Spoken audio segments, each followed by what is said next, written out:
jury RTL Le Figaro LCI spécial présidentiel. Invité aujourd'hui, Yannick Jadot, candidat à la présidentielle.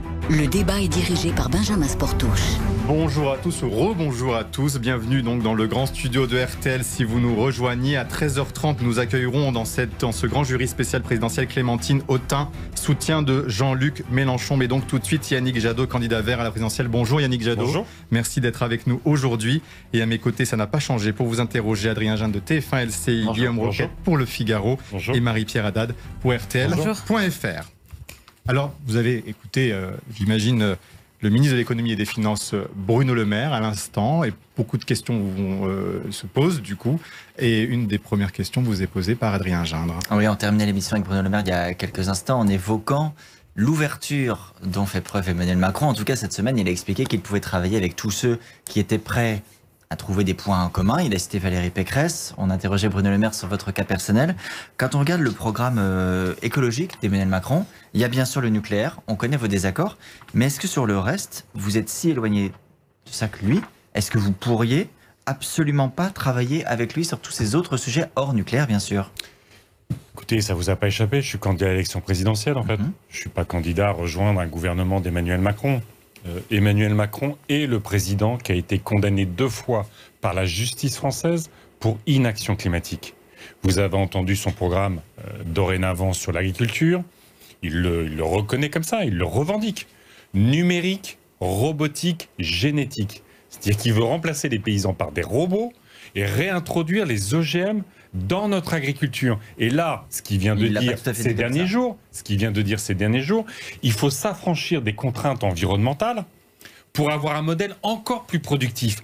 Eh bien écoutez, c'est exactement l'opposé du modèle agricole que nous portons. Nous portons un projet de souveraineté alimentaire. Ça veut dire quoi? On a moins d'élevage industriel, la souffrance animale, élevé, nourri avec des tourteaux de soja qui viennent du Brésil, qui participent de la déforestation et du dérèglement climatique, moins dépendant des engrais azotés qui appauvrissent nos sols et viennent de Russie, et moins dépendant des marchés internationaux pour vendre. Nous, on veut une agriculture avec des paysans payés dignement, qui protègent la biodiversité et dont on sort progressivement des pesticides parce que c'est un enjeu de biodiversité et de santé majeur. Donc vous voyez bien que sur l'écologie, au fond, ce quinquennat a été un quinquennat où les lobbies ont piloté la politique du gouvernement sur la chasse, sur l'agriculture, sur le pétrole, et que dans notre projet, on aura même une loi pour extirper les lobbies des politiques publiques et servir de nouveau l'intérêt général. Parce qu'il a été sous l'emprise des lobbies, Emmanuel Macron, pendant ces 5 ans. Très clairement. Donnez-nous un exemple. Écoutez, sur la chasse, prenons un exemple sur la chasse. Je veux dire, les lobbies de la chasse ont table ouverte à l'Élysée. Il a jamais reçu les associations de protection de la biodiversité. Mais vous, est-ce que vous ne serez pas sur les lobbies écologistes non, dans ce cas des parce associations? Qu'en fait, chacun défend ses intérêts. Vous savez, ça fait... chacun défend ses intérêts. Non, en fait, le président de la République devrait défendre les intérêts des Français. Il devrait défendre l'enjeu du climat, parce qu'on est tous percutés par le climat. Si les Français, aujourd'hui, ont quand même leurs factures qui explosent, factures de déplacement, factures de chauffage, c'est bien parce qu'il y a eu inaction climatique pendant des années et des années. Et ça ne date pas de Macron, d'ailleurs, hein. C'était déjà antérieur.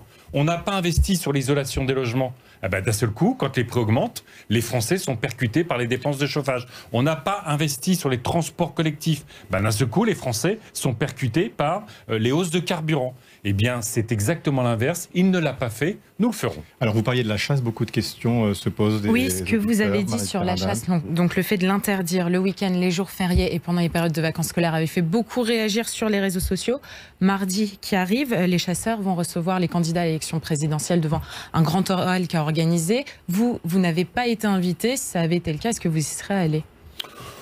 Écoutez, moi, j'ai pas peur du débat.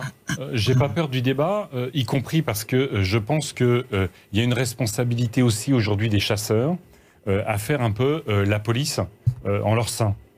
Quand on a, il y a quelques semaines, une jeune femme de 25 ans qui est tuée, alors que simplement elle se balade. Elle est tuée par une jeune fille qui a 17 ans et qui manient une arme avec des balles qui tirent à plusieurs Pour kilomètres. Ils ne prennent pas assez leurs responsabilités. Bien sûr que non. Vous avez entendu le patron de la fédération de chasse, Uli Schrein. Il dit en permanence qu'en fait, il n'est pas là pour réguler, il est juste là pour le plaisir de tuer. Il défend les pratiques de chasse les plus cruelles. Il dit aussi qu'il y a de moins en moins de morts écoutez, et qu'il y a des consignes de sécurité qui sont de plus en plus fortes et qui sont imposées aux chasseurs. Écoutez, aujourd'hui, vous avez particulièrement quand les familles vont en forêt, les vététistes, les randonneurs, vous avez des accidents qui sont insupportables. Pardonnez-moi, une jeune femme qui meurt simplement parce que elle se promenait, il y a un an, c'était Morgan Keane. Moi, ce que je dis, c'est que le week-end, quand il y a les familles, on doit pouvoir aller dans la nature. Moi, je viens de Picardie, je viens de l'Aisne. Et dans mon village, le samedi matin et le dimanche matin, vous sortez pas parce que ça tire à 200 mètres de chez vous. Mais les chasseurs travaillent pendant la semaine. Non, écoutez, ils s'organiseront. Deux, la moitié des chasseurs sont déjà des retraités. Donc, il faut simplement partager la nature. On ne peut pas avoir le week-end et pendant les vacances 900 000 chasseurs qui prennent en otage tout le reste de la société. On est le pays où, quand vous ne pouvez pas sortir de chez vous, à un moment donné, vous n'avez pas accès à la nature. On est le pays où on chasse le plus dans l'année, sur la période la plus longue. On est le pays où on chasse le plus d'espèces, y compris des espèces protégées. On est le pays où on élève 20 millions d'animaux par an pour être abattus dès qu'ils sortent de la cage. Eh bien oui, je veux réglementer, encadrer la chasse. Tout le monde peut accéder à la nature. On arrête les chasses cruelles et on arrête l'élevage qui, franchement... Et donc pas de chasse le week-end, et vous dites ça, les jours fériés. C'est ma proposition. C'est votre proposition. Je vais pas bouger. Et s'il vous invite donc mardi, alors grand oral, qu'il change d'avis en vous écoutant, vous y allez? Écoutez, on verra qu'il m'invite. Bon. Hein. Mais j'ai bien compris, si vous voulez, j'ai encore entendu la dernière fois le président de la Fédération de chasse dire que j'avais du sang sur les mains. Écoutez, il y a un certain nombre de responsables. Moi, je ne mets pas tous les chasseurs dans le même panier. Il y a des gens qui respectent la chasse, c'est une tradition. Il y a des gens qui sont très respectueux et des espèces et qui ne pratiquent absolument pas les chasses cruelles. Mais il faut vraiment l'encadrer, cette chasse aujourd'hui. Pourquoi, Yannick Jadot, aujourd'hui, votre campagne a du mal à prendre? Vous êtes entre 5 et 7% dans les sondages. Est-ce que vous pensez que dans les 3 semaines, vous pouvez refaire votre retard et accéder au second tour? Et comment? Oui, mais parce que les Françaises et les Français entrent dans la campagne. Vous le savez qu'on a eu, dans ce quinquennat, on a eu les gilets jaunes, on a eu la pandémie, il y a la guerre en Ukraine. Et donc, les Français se saisissent seulement maintenant de cette campagne présidentielle. Donc, on est dans le money time, comme on dit en sport. Il y a beaucoup de Françaises et de Français qui sont indécis aujourd'hui. Et moi, je veux croire qu'à un moment donné, y compris le contexte d'atrocité en Ukraine, va faire que les Françaises et les Français vont s'interroger sur d'où viennent ces crises. Qui a construit les dépendances aux énergies fossiles? Qui a été pendant des années dans les complaisances politiques vis-à-vis de Poutine? Là, le problème, qui aujourd'hui porte les solutions justement pour anticiper ces crises, pour qu'elles n'arrivent pas. Et puis, vous savez, il y a une spécificité de ma campagne. C'est que c'est le climat, la biodiversité, et autour de ça, la justice sociale et l'innovation économique. C'est un programme qui n'existe nulle part ailleurs. Oui, mais je veux croire que les choses essentielles, à un moment donné, seront dans la campagne, seront dans la tête des Françaises et des Français, et dans l'urne quand il s'agira de voter. Marion Maréchal, qui était là la semaine dernière à votre place, puisque vous parliez à l'instant aussi de la facture énergétique, disait tentons l'exploitation du gaz de schiste pour faire en sorte de faire baisser la facture des Français. Que leur répondez-vous? Écoutez, en Grande-Bretagne, ils ont essayé, ils ont arrêté, parce que ça crée des séismes localement et d'énormes pollutions. Écoutez, c'est simple, si vous voulez faire du gaz de schiste, on a eu ce débat en France, c'est autour de l'Île-de-France, c'est des forages absolument partout, comme dans le reste du pays. Est-ce qu'on a envie aujourd'hui, alors qu'on a tous les rapports des scientifiques qui nous alertent sur le dérèglement climatique, que ça nous percute déjà, les paysans, les Françaises et les Français qui vont potentiellement, selon les météorologues, subir une canicule cet été. Est-ce que d'un moment, on s'affranchit des vrais défis de l'humanité, mais j'ai bien compris que l'extrême droite, ça fait longtemps qu'elle est climato-sceptique, donc là-dessus, j'ai pas de doute sur le fait qu'ils peuvent faire les choses totalement à l'envers. Dans le contexte dans lequel nous sommes, le président du Sénat, Gérard Larcher, élu des Républicains, a eu cette phrase « S'il n'y a pas de campagne, la question de la légitimité du gagnant se posera ».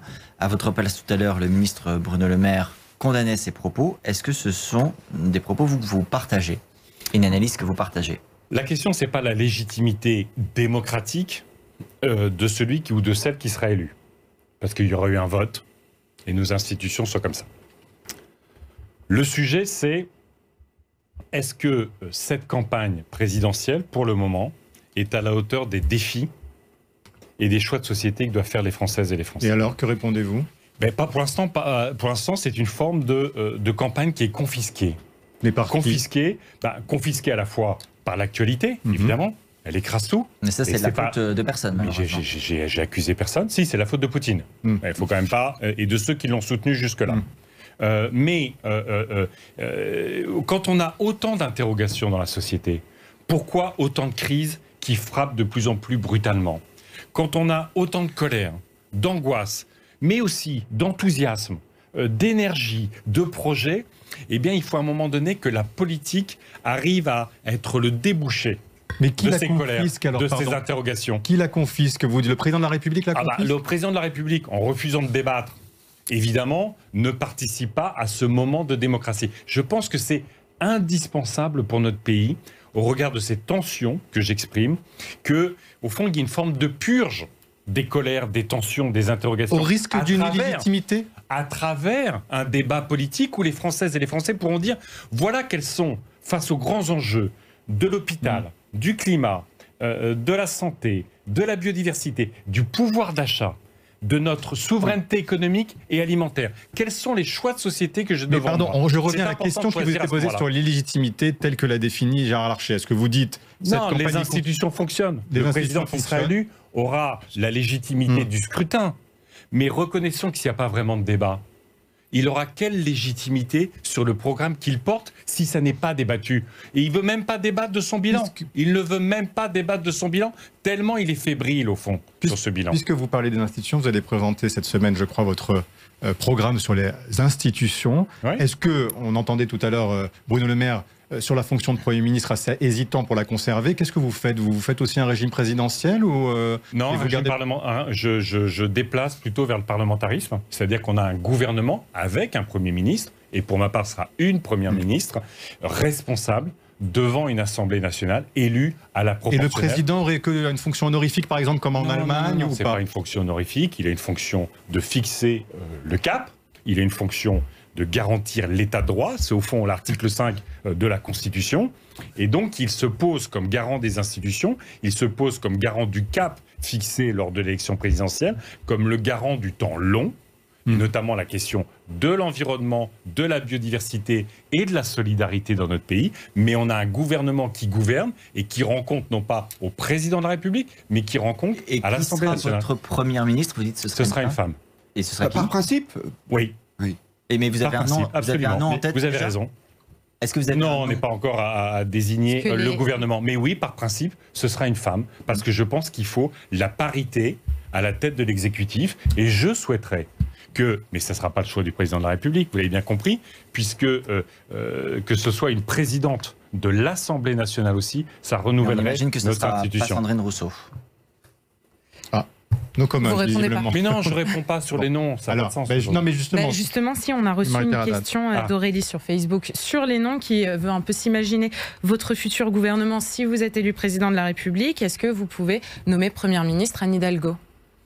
Écoutez, moi, j'en suis pas là. Anne Hidalgo, elle fait sa campagne. Les internautes aussi. Non, mais Anne Hidalgo, elle fait sa campagne. Voilà, je fais ma campagne. Moi, mon projet, ce qui est certain, c'est qu'il mettra, je l'ai dit, on a un enjeu majeur aujourd'hui de réparer la société. De réparer la société. Vous voyez bien, Bruno Le Maire a quitté ce studio.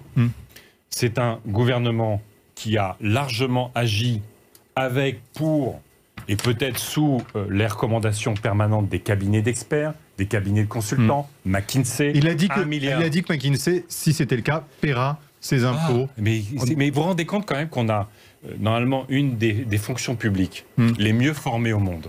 Et qu'est-ce qu'on dit à cette fonction publique? Vous n'êtes pas capable de penser les politiques. Et on dit, on va payer très très cher des cabinets de consultants qui vont après dans les hôpitaux pour dire combien de lits il faut fermer, combien il faut précariser, combien il faut retirer donc vous, aux président, vous n'avez plus recours au cabinet des Français. d'expertise et combien privée. Aujourd'hui, il faut stigmatiser encore plus les bénéficiaires du RSA. Eh ben, on va en parler du RSA. Une journée chez McKinsey, c'est 2500 € la journée.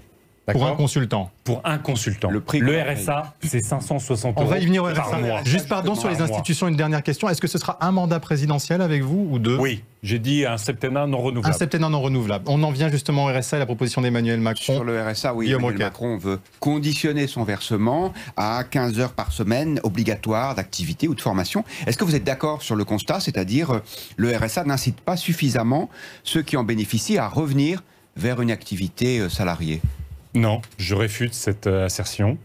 Pour moi, ce qui est certain, c'est qu'on n'accompagne pas assez les bénéficiaires du RSA. Ce qui est autre chose. En fait, mais c'est ce que veut faire le gouvernement, pour le coup. Non, ce que veut faire le gouvernement, y compris, c'est... Vous savez, j'ai trouvé la meilleure des réponses, c'était le Secours catholique.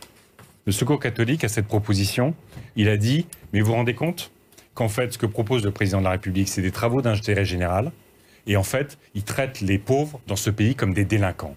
Comme si la pauvreté était une infraction. Alors, Bruno Le Maire a dit que ce ne serait pas le cas, que ce ne serait pas de d'intérêt général. Écoutez, là, aujourd'hui, c'est intéressant, vous savez.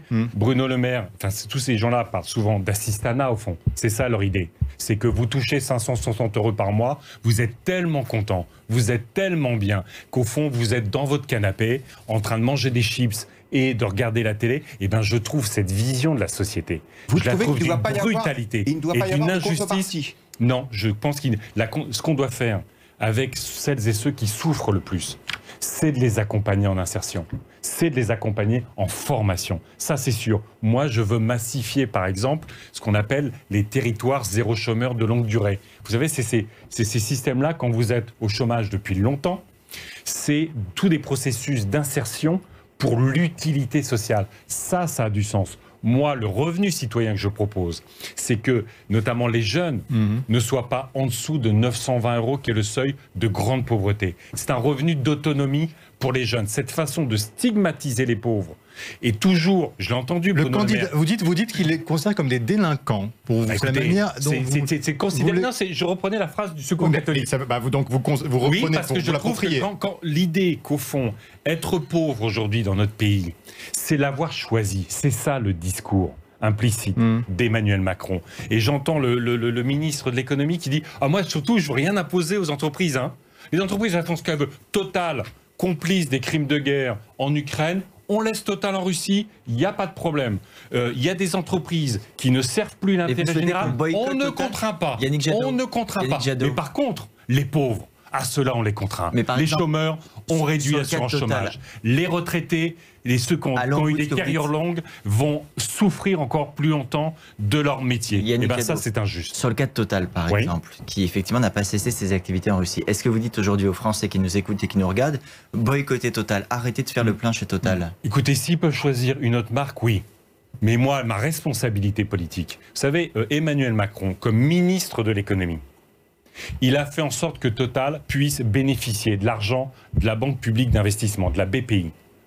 En 2018, Emmanuel Macron, et je pense que c'est une image de ce quinquennat, il est avec Vladimir Poutine. Ils sont déjà dans le tutoiement. Ils s'adorent. On est copains. Vladimir Poutine, qui a rasé Grozny, qui a bombardé les populations civiles en Syrie et qui aujourd'hui fait la guerre. On est copains. Qu'est-ce qu'il fait en 2018 ? Il signe 2 contrats avec Vladimir Poutine pour mettre en scène Orpea, le scandale des EHPAD privés. Et il signe un autre contrat pour Total. Donc, le président de la République a la capacité à exiger que Total ne participe pas au financement d'une guerre en Ukraine. Justement, vous, président sur Total, Guillaume Roquette. Vous voudriez aussi les faire payer leur faire payer davantage d'impôts. On a posé la question tout à l'heure à Bruno Le Maire. Il a dit quoi ? Un impôt exceptionnel. Lui a dit qu'il ne le souhaitait pas parce que les entreprises n'avaient pas vocation à payer davantage d'impôts que la règle. Vous vous rendez compte quand même la forme de capitulation Oui, mais l'impôt est proportionnel. S'il y a plus de bénéfices, il y a plus d'impôts, c'est déjà le cas. Vous vous rendez compte que la forme de capitulation face aux entreprises, on demande beaucoup d'efforts aux Françaises et aux Français, beaucoup. Et d'un seul coup, vous avez une entreprise qui, l'année dernière, a fait 14 milliards d'euros de bénéfices. 14 milliards d'euros de bénéfices sur les prix des carburants, sur le dérèglement climatique et aujourd'hui sur la guerre en Ukraine. Mais ils baissent aussi, on peut parfaitement... Ils baissent aussi leur tarif de l'essence. Bruno Le Maire leur a rendu hommage pour ça, à Total. 10 centimes de moins sur le litre de carburant. Ça leur coûte 50 millions d'euros. Ils vont verser 8 milliards de dividendes. Franchement, c'est pas à la hauteur. Eh bien oui, y compris par la loi, nous pouvons parfaitement surtaxer les surprofits, taxer ceux qui profitent aujourd'hui des hausses des prix des carburants sur le dos des Français. Ben vous voyez, c'est deux conceptions profondément différentes. Dans le système Macron-Le Maire, on donne beaucoup d'argent aux entreprises, mais on leur demande rien, y compris quand elles profitent de la hausse des prix. Enfin, Total, on lui a demandé de baisser un peu les prix à la pompe. Nous, c'est avec les impôts, avec les 140 milliards que l'État met dans l'économie, on discrimine. On accompagne ceux qui nous font du bien. Mais vous les forcez à augmenter les salaires ? On sanctionne ceux qui... Mais vous les forcez à augmenter les salaires ? Bien sûr. Mais comment ? Mais vous savez, toutes ces filières, par exemple, qui embauchent les personnes dans la sécurité, qui embauchent les personnes, le ménage, c'est les caissières, les caissiers, c'est les aides à domicile, c'est plein de secteurs qu'on a applaudis pendant le confinement. Et bien, pendant le confinement, les milliardaires ont quasiment doublé leur fortune. Et ces personnes-là, qui sont les plus mal payées dans notre pays, sont renvoyées à la gratitude sociale. On pourra entendre Jean-Luc Mélenchon. Quand des branches de l'économie bénéficient d'exonération fiscale, de marché public, du crédit impôt recherche ou d'aide publique, eh bien vous pouvez leur imposer d'avoir des négociations salariales pour augmenter les prix. Ça sonne un peu comme le problème de Jean-Luc Mélenchon, justement une question d'Adrien Gindre. Oui, sur la position de Jean-Luc Mélenchon, il y a une volonté de faire entendre une voix singulière de la France. Vous, il y a quelque temps, vous avez vu cette phrase, le non-alignement du candidat Jean-Luc Mélenchon dans le conflit en Ukraine revient selon vous à une capitulation face à Vladimir Poutine. Est-ce que vous rediriez la même chose aujourd'hui ? Est-ce que vous avez l'impression que Jean-Luc Mélenchon est soumis à Vladimir Poutine ? C'est quoi la situation ? Bon, on a Jean-Luc Mélenchon qui, dans son histoire, a considéré que Poutine réglait les problèmes en Syrie quand il bombardait les populations civiles et que la Crimée et l'Ukraine devaient revenir finalement à la Russie. Pourquoi je dis ça ? Parce qu'en fait, le non-alignement à l'échelle de notre pays, on le voit bien en ce moment, au fond, c'est ne pas aider les populations ukrainiennes qui sont bombardées.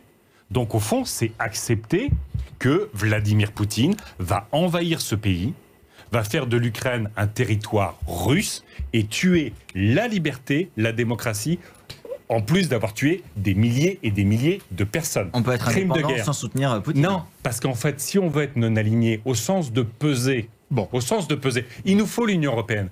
Et Jean-Luc Mélenchon ne veut pas l'Union européenne. Moi, je veux l'Union européenne pour faire face aux dictatures. Et donc avoir un rapport de force vis-à-vis des dictatures, comme vous répondra dans quelques instants. Moi, je réponds aux questions que vous me posez. Mais Clémentine Autain, qui est notre invité après vous, répondra à ces questions. Une toute dernière question. Mais je ne posais pas des questions, monsieur. Non, vous posiez une interpellation. Voilà. Vous aviez un avis qui est une forme d'interpellation que nous nous soumettrons dans la deuxième partie de cette émission, Marie-Pierre Haddad. Donc on voit que le sujet de la présidentielle, évidemment, prend de plus en plus de place sur les réseaux sociaux. En cas de second tour, Emmanuel Macron, Jean-Luc Mélenchon, vous, pour qui vous appelez à voter ? Mais moi, je suis candidat à l'élection présidentielle et toute la campagne, c'est pour que le premier tour soit un succès. Donc je ne me projette pas sur les hypothèses de second tour. Entre Lassalle et Artaud, qu'est-ce que je fais ? Entre machin et machine, qu'est-ce que je fais ? Non. Par exemple, si on pose la question avec l'extrême droite, vous ne vous dites pas on fait barrage à l'extrême droite. Mais ça, c'est l'histoire. Ça, c'est l'histoire des écologistes. Mais par principe. Mais aujourd'hui, le premier tour n'est pas joué. Moi, je me bats pour que l'écologie soit au second tour, que l'écologie soit le cœur du prochain quinquennat. Parce qu'encore une fois, l'écologie, c'est... L'extrême droite vous paraît plus dangereuse qu'Emmanuel Macron. L'écologie... Pardon ? Il nous semble que l'extrême droite vous paraît plus dangereuse qu'Emmanuel Macron. La question on a toujours, vous savez, les écologistes, et j'ai fait quelques débats cette semaine avec Marine Le Pen et Éric Zemmour. Les écologistes, justement, c'est pour éviter les crises Donc, qui font qu'à un si moment c'est l'un donné, ou l'autre, l'extrême droite vous pourra voterez arriver au pour pouvoir. eux, vous voterez pour Emmanuel Macron s'il se retrouve face à Éric Zemmour ou Marine Le Pen. Je ne sais pas qui sera au second tour. Est-ce qu'on peut laisser, à un moment donné, cette campagne se dérouler? Vous voyez on a au second peu tour d'espace. d'élection Non mais franchement, présidentielle, Yannick je Jadot. disais, on parlait de cette élection, cette campagne C'est la très fin. étrange. Oui. Laissons les idées s'exprimer. C'est pour ça que vous Laissons étiez là les idées et s'exprimer. vous l'avez fait. Merci beaucoup Merci. Yannick Jadot. On se retrouve dans quelques minutes pour la suite de ce grand jury exceptionnel avec Clémentine Autain, soutien de Jean-Luc Mélenchon. À tout de suite.